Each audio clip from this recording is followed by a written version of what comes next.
Hi, welcome to Miniezhhops How to Sculpt videos with myself, Elizabeth, and today I'm going to show you what's inside this box. Let's get to it.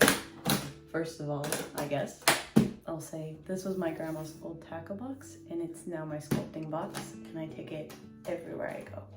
It's been through TSA many times, and this is why.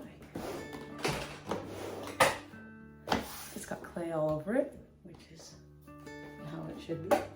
And I'm going to take you up top. This is the top of the box. There's assorted tools up here, a lot of wires which I use to put inside the sculptures.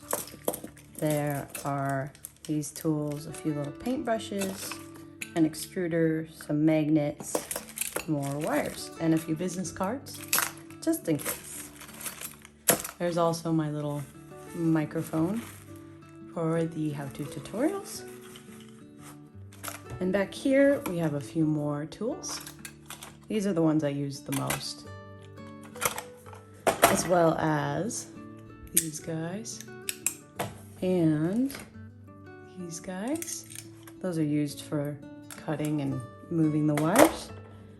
Also back here are a few like glues, super glues and different things. Over here, we have some clay. And which leads us to, this opens up accordion style. I'll show you, try to show you like that. We've got all the clay and they are labeled on the front, but I labeled them on the side so I can see which color they are all along here. And there's some smaller blocks of clay that I have.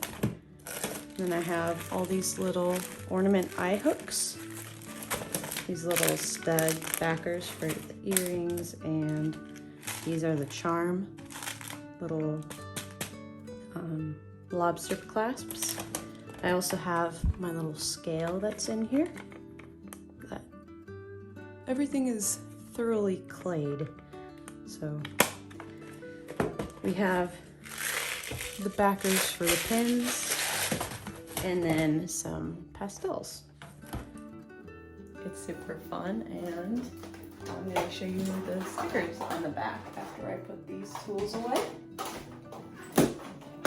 All around there are all these stickers, as you can see. Some were gifted to me and others I got while I was traveling, because I take this everywhere. And it's the only, part of the only studio I need. I just need a table and I can sculpt. There they are, and the ones on the top. If you have any questions about this or about the sculpting process or how I started sculpting or anything like that, just let me know. Hope you had fun. Thanks for watching. Bye.